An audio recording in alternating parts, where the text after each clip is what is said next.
amaraso y'igiciro ibicumuro byacu bigacungurwa, ageze ku musaraba igorogota agira ati ibyo byose birarangiye, uzanyambaza nzamwumva. Uwo mwenda wari ukingirije ahe rutabukamo kabiri, buri wese yigerereyo. Ariko kandi ntidutatira icyo Imana yabwiye Mose, iramubwira ngo waraturemye udushyira ku isi, wabanje gutegura nziza, urema abantu, urema imiryango. Turi hano rero twishimira gukomera kwawe, twishimira ibikorwa byawe byiza, ko byose tubikesha wowe.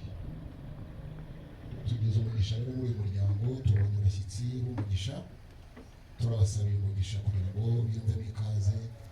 Turasengera imiryango yombi kugira ngo ihe umugisha muri iki kiganiro, kandi ibikorwa Imana amashyi, hanyuma twicarire izo mvurwa maze tugane igitaramo.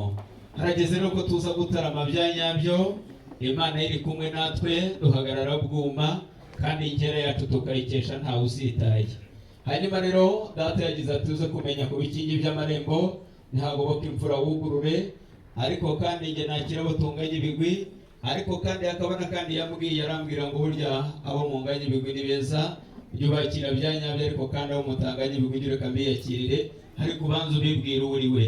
Mujye mwiza rero intero yabaye iyo, unkundire kugira ngo mbanze mbibwire ku batari banzi bamenye, hanyuma mukomeze mudutaramira. Amazina yanjye ndi Tuyishime Jean de Dieu, wo mu Rwanashyaka rugendo bavuga imbaraga, umusore tubutware bwo ya Rugangaza rutajya mu nzira rwa Mirindi, inshuza mihigo y'impingane.